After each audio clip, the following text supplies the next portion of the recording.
श्री सत्यनारायण भगवान की जय। भक्तों, आज मैं आपके सामने प्रस्तुत करने जा रही हूँ सत्यनारायण व्रत कथा। अगर आपने मेरे चैनल को सब्सक्राइब नहीं किया है तो सब्सक्राइब कर दें ताकि आगे भी आप मेरी कथा इसी प्रकार मेरे चैनल पर सुन सकें। तो आज हमारी सत्यनारायण व्रत कथा इस प्रकार है। पहले हम सत्यनारायण भगवान की व्रत कथा में जो सामग्री लगती है वो आपको बताने जा रहे हैं। केले के खंभे, पंच पल्लव, कलश, पंचरत्न, चावल, कपूर, धूप, पुष्पों की माला, श्रीफल, ऋतुफल, अंगवस्त्र, नैवेद्य, कलावा, आम के पत्ते, यज्ञोपवीत, वस्त्र, गुलाब के फूल, दीपक, तुलसी दल, पान, पंचामृत, केशर और बंधनवार और चौकी जिस पर विष्णु भगवान की फोटो रखकर और पूरी पूजा सामग्री रखकर हम पूजा करेंगे और कथा सुनेंगे। पूजा विधि इस प्रकार है। व्रत करने वाला पूर्णिमा व संक्रांति के दिन सायंकाल के समय स्नान आदि से निवृत्त होकर पूजा स्थान में आसन पर बैठकर श्रद्धापूर्वक श्री गणेश, गौरी, वरुण, विष्णु आदि सब देवताओं का ध्यान करके पूजन करे और संकल्प करे कि मैं सत्यनारायण स्वामी का पूजन तथा कथा श्रवण सदैव करूँगा। पुष्प हाथ में लेकर सत्यनारायण का ध्यान करे, यज्ञोपवीत पुष्प, धूप, नैवेद्य आदि अर्पित कर स्तुति करे। हे भगवान, मैंने श्रद्धापूर्वक फल, जल आदि सब सामग्री आपको अर्पण की है, इसे स्वीकार कीजिए। मेरा आपको बार बार नमस्कार है। इसके बाद सत्यनारायण जी की कथा पढ़े और श्रवण करें। श्री सत्यनारायण भगवान की कथा प्रारंभ। प्रथम अध्याय। व्यास जी ने कहा, एक समय नैमिषारण्य तीर्थ में शौनकादिक 88,000 ऋषियों ने पुराण वेदता श्री सूत जी से पूछा, हे सूत जी, इस कलयुग में वेद विद्या रहित मनुष्यों को प्रभु भक्ति किस प्रकार मिलेगी तथा उनका उद्धार कैसे होगा? हे मुनिश्रेष्ठ, कोई ऐसा व्रत अथवा तप कहिए जिसके करने से थोड़े से ही समय में पुण्य प्राप्त हो और मनवांछित फल मिले। ऐसी कथा सुनने की हमारी प्रबल इच्छा है। सर्वशास्त्र ज्ञाता श्री सूत जी ने कहा, हे वैष्णवों में पूज्य, आप सबने प्राणियों के हित की बात पूछी है। अब मैं उस श्रेष्ठ वस्तु को आप लोगों से कहूँगा जिसे नारद ने श्री लक्ष्मी नारायण भगवान से पूछा था और श्री लक्ष्मीपति ने मुनि श्रेष्ठ नारद जी को बताया था। ये कथा ध्यान से सुने। मुनिनाथ सुनो यह सत कथा, सब काल ही होए महासुखदाई। भवताप हरे और मनोरथ पूर्ण करे, सुख संपत्ति की अधिकाई। अति संकट में दुख दूर करे, सब ठौर कुठौर में होत सहाई। भगवान महात्म है इसमें, अपना कली में फल और जनाई। एक समय योगी राज नारद दूसरों के हित की इच्छा से सभी लोकों में घूमते हुए मृत्यु लोक में जा पहुँचे। यहाँ अनेक योनियों में जन्मे प्राय सभी मनुष्यों को अपने कर्मों के अनुसार अनेक दुखों से पीड़ित देखकर उन्होंने विचार किया कि किस यत्न से करने से निश्चय ही प्राणियों के दुखों का नाश हो सकेगा। ऐसा मन में विचार कर श्री नारद विष्णु लोक को गए। वहाँ श्वेतवर्ण और 4 भुजाओं वाले देवता देवों के ईश नारायण को, जिनके हाथों में शंख, चक्र, गदा और पद्म थे, वरमाला पहने हुए थे, देखकर स्तुति करने लगे। नारद जी ने कहा, हे भगवान, आप अत्यंत शक्ति से संपन्न हैं, मन और वाणी से भी आपको नहीं पा सकता। आपका आदि मध्य अंत भी नहीं है। आप निर्गुण स्वरूप सृष्टि के कारण भक्तों के दुखों को नष्ट करने वाले हैं। आपको मेरा नमस्कार है। नारद जी से इस प्रकार की स्तुति सुनकर विष्णु भगवान बोले, हे मुनि श्रेष्ठ, आपके मन में क्या है? आपका किस काम के लिए यहाँ आगमन हुआ है? निसंकोच कहें। तब नारद मुनि ने कहा, मृत्युलोक में सब मनुष्य जो अनेक योनियों में पैदा हुए हैं, अपने अपने कर्मों के द्वारा अनेक प्रकार के दुखों से दुखी हो रहे हैं। हे नाथ, यदि आप मुझ पर दया रखते हैं तो बताइए कि उन मनुष्यों के सब दुख थोड़े से ही प्रयत्न से कैसे दूर हो सकते हैं? श्री विष्णु भगवान ने कहा, हे नारद, मनुष्यों की भलाई के लिए तुमने ये बहुत अच्छा प्रश्न किया है। जिस व्रत के करने से मनुष्य मोह से छूट जाता है, वह व्रत मैं तुमसे कहता हूँ, सुनो। बहुत पुण्य देने वाला, स्वर्ग और मृत्यु लोक दोनों में दुर्लभ एक उत्तम व्रत है जो आज मैं प्रेमवश होकर तुमसे कह रहा हूँ। श्री सत्यनारायण भगवान का यह व्रत विधि विधान पूर्वक संपन्न करके मनुष्य इस धरती पर सुख भोग कर मरने पर मोक्ष को प्राप्त होता है। श्री विष्णु भगवान के वचन सुनकर नारद मुनि बोले, हे भगवान, उस व्रत का फल क्या है, क्या विधान है? इससे पूर्व किसने यह व्रत किया है और किस दिन यह व्रत करना चाहिए? कृपया मुझे विस्तार से बताएं। श्री विष्णु भगवान ने कहा, हे नारद, दुख शोक आदि दूर करने वाला यह व्रत सब स्थानों पर विजय करने वाला है। भक्ति और श्रद्धा के साथ किसी भी दिन मनुष्य श्री सत्यनारायण भगवान की संध्या के समय ब्राह्मणों और बंधुओं के साथ धर्म परायण होकर पूजा करे। भक्तिभाव से नैवेद्य केले का फल, शहद, घी, शक्कर, गुड़, दूध और गेहूं का आटा सवाया लेवे और इन सबको भक्ति भाव से भगवान को अर्पण करे। बंधु बांधुओं सहित ब्राह्मणों को भोजन कराए। इसके पश्चात स्वयं भोजन करे। रात्रि में नृत्य गीत आदि का आयोजन कर श्री सत्यनारायण भगवान का स्मरण करता हुआ समय व्यतीत करे। इस तरह जो मनुष्य व्रत करेंगे उनका मनोरथ निश्चय ही पूर्ण होगा। विशेष रूप से कली काल में मृत्यु लोक में यही एक लघु उपाय है जिससे अल्प समय और अल्प धन में महान पुण्य प्राप्त हो सकता है। इति श्री सत्यनारायण व्रत कथा का प्रथम अध्याय संपूर्ण। द्वितीय अध्याय। सूत जी ने कहा, हे ऋषियों, जिन्होंने पहले समय में इस व्रत को किया है उसका इतिहास कहता हूँ, आप सब ध्यान से सुने। सुंदर काशीपुर नगरी में एक अत्यंत निर्धन ब्राह्मण रहता था। वह ब्राह्मण भूख और प्यास से बेचैन होकर नित्य पृथ्वी पर घूमता था। ब्राह्मणों से प्रेम करने वाले श्री विष्णु भगवान ने ब्राह्मण को दुखी देखकर एक दिन बूढ़े ब्राह्मण का रूप धारण कर निर्धन ब्राह्मण के पास जाकर आदर से पूछा, हे विप्र, तुम नित्य ही दुखी होकर पृथ्वी पर क्यों घूमते हो? हे श्रेष्ठ ब्राह्मण, ये सब मुझसे कहो, मैं सुनना चाहता हूँ। दरिद्र ब्राह्मण ने कहा, मैं निर्धन ब्राह्मण हूँ, भिक्षा के लिए पृथ्वी पर फिरता हूँ। हे भगवान, यदि आप इससे छुटकारा पाने का कोई उपाय जानते हो तो कृपा करके मुझे बताएं। वृद्ध ब्राह्मण का रूप धारण किए हुए विष्णु भगवान ने कहा, हे ब्राह्मण, श्री सत्यनारायण भगवान मनवांछित फल देने वाले हैं, इसलिए तुम उनकी पूजा करो, जिसके करने से मनुष्य सब दुखों से मुक्त हो जाता है। दरिद्र ब्राह्मण को व्रत का सारा विधान बतलाकर बूढ़े ब्राह्मण का रूप धारण करने वाले श्री सत्यनारायण भगवान अंतर ध्यान हो गए। जिस व्रत को वृद्ध ब्राह्मण ने बतलाया है मैं उसको अवश्य करूंगा, यह निश्चय कर दरिद्र ब्राह्मण घर चला गया। परंतु उस रात्रि उस दरिद्र ब्राह्मण को नींद नहीं आई। अगले दिन वह जल्दी उठा और श्री सत्यनारायण भगवान का व्रत करने का निश्चय कर भिक्षा मांगने के लिए चल दिया। उस दिन उसको भिक्षा में बहुत सा धन मिला, जिससे उसने पूजा का सब सामान खरीदा। घर आकर अपने बांधुओं के सहित भगवान श्री सत्यनारायण का व्रत किया। इसके करने से वह दरिद्र ब्राह्मण सब दुखों से छूटकर अनेक प्रकार की संपत्तियों से युक्त हो गया। उस समय से वह विप्र हर मास व्रत करने लगा। सत्यनारायण भगवान के इस व्रत को जो शास्त्र विधि के अनुसार श्रद्धा पूर्वक करेगा वह सब पापों से छूटकर मोक्ष को प्राप्त होगा।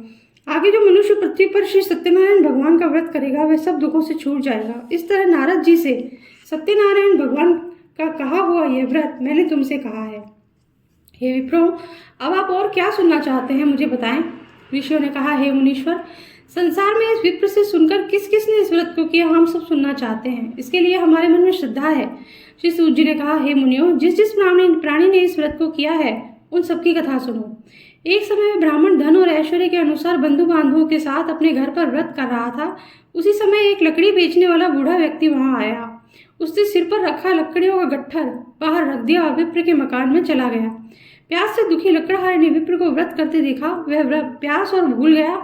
उसने विप्र को नमस्कार किया और पूछा, हे विप्र, आप यह किसका पूजन कर रहे हैं? यह व्रत करने से क्या फल मिलता है? कृपा करके मुझे बताएं। ब्राह्मण ने कहा, सब मनोकामनाओं को पूरी करने वाला यह श्री सत्यनारायण भगवान का व्रत है। इनकी ही कृपा से मेरे यहाँ धन धान्य आदि की वृद्धि हुई है। विप्र से इस प्रकार के व्रत के बारे में जानकर लकड़हारा बहुत प्रसन्न हुआ। भगवान का चरणामृत ले भोजन करने के बाद वह अपने नगर को चला गया। अगले दिन लकड़हारे ने अपने मन में संकल्प किया कि आज ग्राम में लकड़ी बेचने से जो धन मिलेगा उसी से भगवान सत्यनारायण का उत्तम व्रत करूंगा। ये मन में विचार कर लकड़हारा लकड़ियों का गट्ठर अपने सिर पर रखकर जिस नगर में धनवान लोग रहते थे ऐसे सुंदर नगर में गया। उस दिन उसे उस लकड़ियों का दाम पहले से दिनों से चौगुना मिला। तब वे बूढ़ा लकड़हारा अति प्रसन्न होकर पके केले, शक्कर, शहद, घी, दूध, दही और गेहूं का चूर्ण इत्यादि श्री सत्यनारायण भगवान के व्रत की सभी सामग्री लेकर अपने नगर आ गया। फिर उसने अपने बंधु बांधवों को बुलाकर विधि विधान के साथ भगवान का पूजन और व्रत किया। इस व्रत के प्रभाव से वह बूढ़ा लकड़हारा धन पुत्र आदि से युक्त हुआ और संसार के समस्त सुख भोग कर वैकुंठ को चला गया। इति श्री सत्यनारायण व्रत कथा का द्वितीय अध्याय संपूर्ण। तृतीय अध्याय। श्री सूत जी ने कहा, हे श्रेष्ठ मुनियों, अब आगे की कथा कहता हूँ। पूर्व काल में उल्कामुख नाम का एक महान बुद्धिमान राजा था। वह सत्यवक्ता और जितेंद्रिय था। प्रतिदिन देव स्थानों पर जाता, गरीबों को धन देकर उनके कष्ट दूर करता। उसकी पत्नी कमल के समान मुख वाली और सती साध्वी थी। भद्रशिला नदी के तट पर उन दोनों ने श्री सत्यनारायण भगवान का व्रत किया। उस समय वहां साधु नाम का एक वैश्य आया। उसके पास व्यापार के लिए बहुत सा धन था। वह वैश्य नाव को किनारे पर ठहरा कर राजा के पास आया। राजा को व्रत करते हुए देखकर उसने विनय से पूछा, हे राजन, भक्तियुक्त चित्त ही आप क्या कर रहे हैं? मेरी सुनने की इच्छा है, कृपया आप मुझे बताइए। महाराज उल्कामुख ने कहा, हे साधु वैश्य, मैं अपने बंधु बांधवों के साथ पुत्रादि की प्राप्ति के लिए महाशक्तिमान सत्यनारायण भगवान का व्रत और पूजन कर रहा हूँ। राजा के वचन सुनकर साधु नाम वैश्य ने आदर से कहा, हे राजन, मुझे भी इसका सब विधान बताएं। मैं भी आपके कथानुसार इस व्रत को करूंगा। मेरे भी कोई संतान नहीं है। मुझे विश्वास है इससे निश्चय ही मेरे भी संतान होगी। राजा ने सब विधान सुनकर व्यापार से निवृत्त हो वह वैश्य आनंद के साथ अपने घर आया।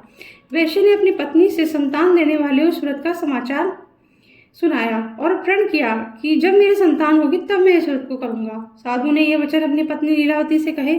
एक दिन उसकी पत्नी लीलावती आनंदित हो सांसारिक धर्मों में प्रवृत्त होकर श्री सत्यनारायण भगवान की कृपा से गर्भवती हो गई। 10वें महीने में उसने एक सुंदर कन्या को जन्म दिया। दिनों दिन वह कन्या इस तरह बढ़ने लगी जैसे शुक्ल पक्ष का चंद्रमा बढ़ता है। कन्या का नाम कलावती रखा गया। तब लीलावती ने मीठे शब्दों में अपने पति को स्मरण दिलाया कि आपने जो भगवान का व्रत करने का संकल्प किया था अब आप उसे पूरा करिए। साधु वैश्य ने कहा, हे विप्र, मैं कन्या के विवाह पर व्रत करूंगा। इस प्रकार वह अपनी पत्नी को आश्वासन दे व्यापार करने चला गया। कलावती पितृगृह में वृद्धि को प्राप्त हो गई। लौटने पर वह साधु ने जब नगर में सखियों के साथ अपनी पुत्री को खेलते हुए देखा तो एक दूत को बुलाकर कहा कि उसकी पुत्री के लिए कोई सुयोग्य वर देख कर लाओ। साधु नामक वैश्य की आज्ञा पाकर दूत कंचन नगर पहुंचा और खोजकर और देखभाल कर वैश्य की लड़की के लिए एक सुयोग्य वणिक पुत्र ले आया। उस सुयोग्य लड़के को देखकर साधु नामक वैश्य ने अपने बंधु बांधवों सहित प्रसन्नचित होकर अपनी पुत्री का विवाह उसके साथ कर दिया। दुर्भाग्य से विवाह के समय भी सत्यनारायण भगवान का व्रत करना भूल गया। इस पर श्री भगवान क्रोधित हो गए। उन्होंने वैश्य को श्राप दिया कि तुम्हें दारुण दुख प्राप्त होगा। अपने कार्य में कुशल साधु नामक वैश्य अपने जामाता सहित नावों को लेकर व्यापार करने के लिए समुद्र के समीप स्थित रत्न सारपुर नगर में गया। दोनों ससुर जमाई चंद्रकेतु राजा के उस नगर में व्यापार करने लगे। एक दिन भगवान सत्यनारायण की माया से प्रेरित एक चोर राजा का धन चुराकर भागा जा रहा था। राजा के दूतों को अपने पीछे वेग से आते देखकर चोर ने घबराकर राजा के धन को वहीं नाव में चुपचाप रख दिया। वहां वे ससुर जमाई ठहरे हुए थे और भाग गया। जब दूतों ने उस साधु वैश्य के पास जाकर राजा के धन को रखा देखा तो ससुर जमाता दोनों बांध कर ले गए और राजा के समीप जाकर बोले, हम ये 2 चोर पकड़ कर लाए हैं, देखकर आज्ञा दे। तब राजा ने बिना उनकी बात सुने ही उन्हें कारागार में डालने की आज्ञा दे दी। इस प्रकार राजा की आज्ञा से उनको कठिन कारावास में डाल दिया गया और उनका धन भी छीन लिया गया। सत्यनारायण भगवान के श्राप के कारण साधु वैश्य की पत्नी लीलावती और पुत्री कलावती भी घर पर बहुत दुखी हुई। उनके घर में रखा धन चोर चुरा कर ले गए। शारीरिक और मानसिक पीड़ा और भूख प्यास से अति दुखित हो भोजन को चिंता में कलावती कन्या एक ब्राह्मण के घर गई। उसने ब्राह्मण को श्री सत्यनारायण भगवान का व्रत करते देखा। उसने कथा सुनी, प्रसाद ग्रहण किया, रात को घर आई। माता ने कलावती से पूछा, हे पुत्री, तू अब तक कहाँ रही? तेरे मन में क्या है? कलावती बोली, हे माता, मैंने एक ब्राह्मण के घर श्री सत्यनारायण भगवान का व्रत होते देखा है। कन्या के वचन सुनकर लीलावती ने सत्यनारायण भगवान के पूजन की तैयारी की। उसने परिवार और बंधुओं सहित श्री सत्यनारायण भगवान का पूजन और व्रत किया और वर मांगा कि मेरे पति और दामाद शीघ्र ही घर लौट आए।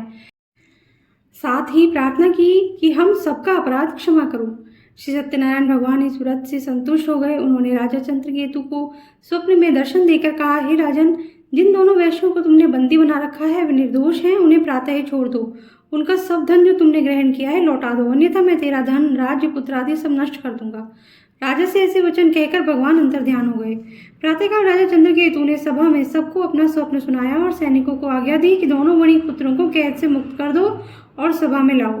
दोनों ने आते ही राजा को प्रणाम किया। राजा ने कोमल वचनों में कहा, हे महानुभावों, तुम्हें भावी वर्ष ऐसा कठिन दुख प्राप्त हुआ है, अब तुम्हें कोई भय नहीं है, तुम मुक्त हो। ऐसा कहकर राजा ने उनको नए नए वस्त्राभूषण पहनवाए और उनका जितना धन लिया था उससे दूना लौटाकर आदर से विदा किया। दोनों वैश्य अपने घर को चल दिए। इति श्री सत्यनारायण व्रत कथा का 3य अध्याय संपूर्ण। 4th अध्याय। श्री सूत जी ने आगे कहा, वैश्य ने मंगलाचार करके यात्रा प्रारंभ की और अपने नगर को चला। उनके थोड़ी दूर आगे बढ़ने पर दंडी वेशधारी श्री सत्यनारायण भगवान ने उससे पूछा, हे साधु, तेरी नाव में क्या है? अभिमानी वणिक हंसता हुआ बोला, हे दंडी, आप क्यों पूछते हो? क्या धन लेने की इच्छा है? मेरी नाव में तो बेल पत्ते आदि भरे हैं। वैश्य को कठोर वचन सुनकर दंडी वेशधारी श्री सत्यनारायण भगवान ने कहा, तुम्हारा वचन सत्य हो। ऐसा कहकर वे वहां से चले गए और कुछ दूर जाकर समुद्र के किनारे बैठ गए। दंडी महाराज के जाने के पश्चात वैश्य ने नित्य क्रिया से निवृत्त होने के बाद नाव को ऊंची उठा देखा, अचंभा किया। नाव में बेल पत्ते आदि देखकर मूर्छित हो जमीन पर गिर पड़ा। मूर्छा खुलने पर वह अत्यंत शोक प्रकट करने लगा। तब उसके जमाता ने कहा, आप शोक न करें, यह दंडी महाराज का श्राप है, अतः उनकी शरण में ही चलना चाहिए, तभी हमारी मनोकामना पूरी होगी। जमाता के वचन सुनकर वह साधु नामक वैश्य साधु महाराज के पास पहुंचा और अत्यंत भक्तिभाव से प्रणाम करके बोला, मैंने जो आपसे असत्य वचन कहे थे उनके लिए मुझे क्षमा करें। ऐसा कहकर महान शोकातुर हो रोने लगा। तब दंडी भगवान बोले, हे वणिपुत्र, मेरी आज्ञा से बार बार तुझे दुख प्राप्त हुआ है, तू मेरी पूजा से विमुख हुआ है। साधु नामक वैश्य ने कहा, हे भगवान, आपकी माया से ब्रह्मा आदि देवता भी आपके रूप को नहीं जान पाते, तब मैं अज्ञानी भला कैसे जान सकता हूँ। आप प्रसन्न होइए, मैं अपनी सामर्थ्य के अनुसार आपकी पूजा करूंगा। मेरी रक्षा करो और पहले के समान मेरी नौका को धन से पूर्ण कर दो। उसके भक्ति युक्त वचन सुनकर श्री सत्यनारायण भगवान प्रसन्न हो गए और उसकी इच्छा अनुसार वर देकर अंतर ध्यान हो गए। तब ससुर और जमाता दोनों ने नाव पर आकर देखा, नाव धन से परिपूर्ण है। फिर वे भगवान सत्यनारायण का पूजन कर साथियों सहित अपने नगर को चला गया। जब वह अपने नगर के निकट पहुंचा तब उसने एक दूत को अपने घर भेजा। दूत ने साधु नामक वैश्य के घर जाकर उसकी पत्नी को नमस्कार किया और कहा, आपके पति अपने दामाद सहित इस नगर के समीप आ गए हैं। लीलावती और उसकी कन्या कलावती उस समय भगवान का पूजन कर रही थी। दूत का वचन सुनकर साधु की पत्नी ने बड़े हर्ष के साथ सत्यदेव का पूजन पूर्ण किया और अपनी पुत्री से कहा, मैं अपने पति के दर्शन को जाती हूँ, तू कार्य पूर्ण कर शीघ्र आ जाना। परंतु कलावती पूजन और प्रसाद छोड़कर अपने पति के दर्शन के लिए चली गई। प्रसाद की अवज्ञा के कारण सत्यदेव ने रुष्ट होकर उसके पति को नाव सहित पानी में डुबो दिया। कलावती अपने पति को देखकर रोती हुई जमीन पर गिर पड़ी। नौका को डूबा हुआ और कन्या को रोता देखकर साधु नामक वैश्य दुखित होकर बोला, हे प्रभु, मुझसे मेरे परिवार से जो भूल हुई है उसे क्षमा करो। उसके दीन वचन सुनकर सत्यदेव भगवान प्रसन्न हो गए। आकाशवाणी हुई, हे वैश्य, तेरी कन्या मेरे प्रसाद को छोड़कर आई है, इसलिए उसका पति अदृश्य हुआ है। यदि वह घर जाकर प्रसाद खाकर लौटे तो इसे उसका पति अवश्य मिलेगा। आकाशवाणी सुनकर कलावती ने घर पहुंचकर प्रसाद खाया और फिर आकर अपने पति के दर्शन किए। तत्पश्चात साधु वैश्य ने वहीं बंधु बांधवों सहित सत्यदेव का विधि पूर्वक पूजन किया। वह इस लोक का सुख भोगकर अंत में स्वर्ग लोक को गया। इति श्री सत्यनारायण व्रत कथा का 4th अध्याय संपूर्ण। 5th अध्याय। श्री सूत जी ने आगे कहा, हे ऋषियों, मैं एक और भी कथा कहता हूँ, सुनो। प्रजापालन में लीन तुंगध्वज नाम का एक राजा था। उसने भगवान सत्यदेव का प्रसाद त्याग कर बहुत दुख पाया। एक समय राजा वन में वन्य पशुओं को मारकर बड़ के वृक्ष के नीचे आया। वहां उसने ग्वालों को भक्तिभाव से बंधु बांधवों सहित श्री सत्यनारायण जी का पूजन करते देखा, परंतु राजा देखकर भी अभिमानवश ना तो वहां गया, ना ही सत्यदेव भगवान को नमस्कार ही किया। जब ग्वालों ने भगवान का प्रसाद उसके सामने रखा तो वह प्रसाद को त्याग कर अपने नगर को चला गया। नगर में पहुंचकर उसने देखा कि उसका सब कुछ नष्ट हो गया है। वे समझ गया कि यह सब भगवान सत्यदेव ने ही किया है। तब वह उसी स्थान पर वापस आया और ग्वालों के समीप गया और विधि पूर्वक पूजन कर प्रसाद खाया। सत्यनारायण की कृपा से सब कुछ पहले जैसा हो गया और दीर्घ काल तक सुख भोगकर मरने पर स्वर्गलोक को चला गया। जो मनुष्य इस परम दुर्लभ व्रत को करेगा, श्री सत्यनारायण भगवान की कृपा से उसे धन धान्य की प्राप्ति होगी। निर्धन धनी और बंधी बंधन से मुक्त होकर निर्भय हो जाता है। संतानहीन को संतान प्राप्त होती है और सब मनोरथ पूर्ण होकर अंत में वह बैकुंठ धाम को जाता है। जिन्होंने पहले इस व्रत को किया है, अब उनके दूसरे जन्म की कथा भी सुनिए। शतानंद नामक वृद्ध ब्राह्मण ने सुदामा के रूप में जन्म लेकर श्री कृष्ण की भक्ति कर मोक्ष प्राप्त की। उल्कामुख नाम के महाराज राजा दशरथ बने और श्री रंगनाथ का पूजन कर वैकुंठ को प्राप्त हुए। साधु नाम के वैश्य ने धर्मात्मा व सत्य प्रतिज्ञ राजा मोरध्वज बनकर अपने पुत्र को आरी से चीर कर मोक्ष प्राप्त किया। महाराज तुंगध्वज स्वयंभू मनु हुए। उन्होंने बहुत से लोगों को भगवान की भक्ति में लीन कर मोक्ष प्राप्त किया। लकड़हारा भील अगले जन्म में गुह नामक निषाद राजा हुआ, जिसने भगवान राम के चरणों की सेवा कर मोक्ष प्राप्त की। इति श्री सत्यनारायण व्रत कथा का 5th अध्याय संपूर्ण। इसी के साथ कथा समाप्त होती है।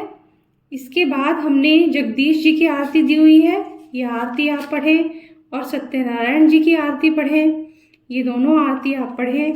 और भक्तों, अगर हमसे कथा के वाचन में कोई त्रुटि हो गई हो तो हमें माफ़ करें और आगे भी हमारी कहानी इसी प्रकार सुनते रहें। वीडियो को लाइक करना ना भूलें। Thank you.